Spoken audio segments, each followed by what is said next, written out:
Olá, tudo bem? E hoje nós vamos refletir sobre um texto que se encontra lá no Evangelho de Mateus, capítulo 27, do versículo 26 ao 31, que diz assim: Então Pilatos soltou Barrabás, como eles haviam pedido.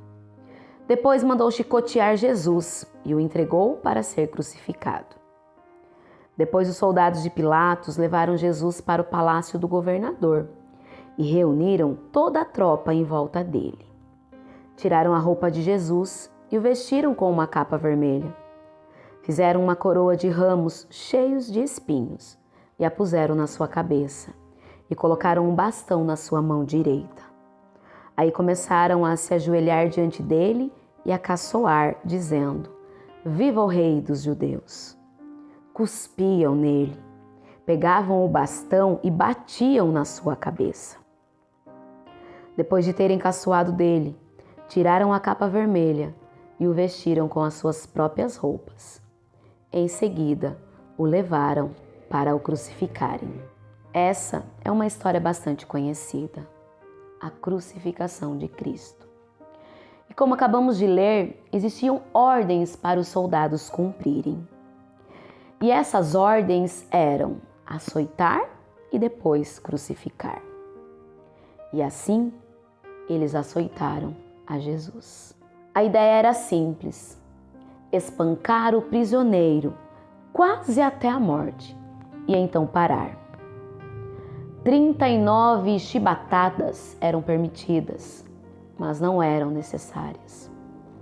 Um oficial mantinha-se cuidadosamente vigilante para garantir que o prisioneiro não fosse acidentalmente morto antes que fosse adequadamente executado. Jesus estava provavelmente muito próximo da morte quando suas mãos foram desamarradas e ele caiu no chão. Embora suas costas estivessem dilaceradas com ferimentos, os soldados colocaram o madeiro da cruz sobre os seus ombros e o fizeram marchar até o Gólgota, para aí então o executarem. Por mais cruéis que essas duas ações fossem, os soldados estavam, no fim das contas, apenas cumprindo ordens. Mas o que é tão difícil de compreender é a atitude terrível que eles tiveram entre essas duas ações. As ordens dos soldados eram simples: levar Jesus até o lugar de execução e então matá-lo. Mas eles tiveram outra ideia. Queriam se divertir um pouco antes de cumprir a sentença. Soldados fortes, descansados e armados cercaram um carpinteiro, exausto, quase morto, e então o torturaram. O açoite foi ordenado. A crucificação tinha sido determinada. Mas afinal, por que alguém teria prazer em cuspir num homem quase morto? E aí temos mais uma ação que não foi determinada, mas os soldados fizeram. Eles cuspiram em Jesus. E o cuspe, ele não tem a intenção de machucar o corpo. O cuspe tem como objetivo ferir a alma, fazer alguém se sentir menor e sem valor. E eles fizeram. O que os soldados estavam fazendo? Eles estavam se fazendo se sentir grandes ao fazer Jesus parecer menor. Você já fez alguma coisa como essa? Talvez você nunca tenha cuspido de verdade em alguém, como os soldados fizeram. Mas existem coisas que fazemos que é comparado a esse cuspe. Você já falou da vida de alguém sem nem sequer saber se aquilo era verdade? Já revirou os olhos para alguém que fala algo ao qual você não concorda? Você já ofendeu um amigo com palavras agressivas? Fez alguém se sentir mal para que você pudesse se sentir bem? Foi isso que os soldados fizeram a Jesus. E quando eu e você fazemos as mesmas coisas a outra pessoa, nós fazemos também a Jesus. Pois a palavra de Deus Nos diz lá em Mateus 25:40, em verdade vos digo, quando fizerdes a um destes meus pequeninos irmãos, a mim o fizeste. A forma como tratamos as pessoas é a forma como tratamos Jesus. A verdade é que existe algo feroz em cada um de nós, algo que nos faz tomar atitudes que nos surpreendem. Você já surpreendeu consigo mesmo em alguma situação como essa? Alguma situação sobre a qual você pensou, viu o que fez e se perguntou: o que deu em mim? Sabe o que deu em você? O pecado. Foi isso que deu em você e isso que deu em mim. Em cada ser humano, desde a queda de Adão. O pecado malignamente espiona dentro de cada um de nós, esperando para tomar conta. E não é que nós não façamos o bem, nós podemos e fazemos.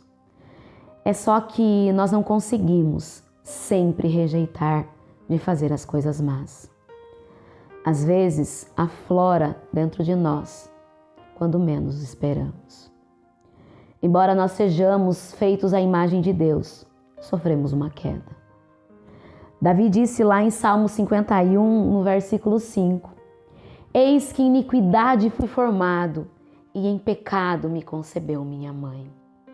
Nossa natureza é pecaminosa. Quantas vezes olhamos à nossa volta e nos comparamos a alguém e dizemos: ah, mas comparado a fulano, eu sou bem certinho. A questão é que não podemos nos comparar a ninguém. Precisamos buscar a santificação e cada dia mais nos parecermos com Jesus e não com um outro ser humano qualquer.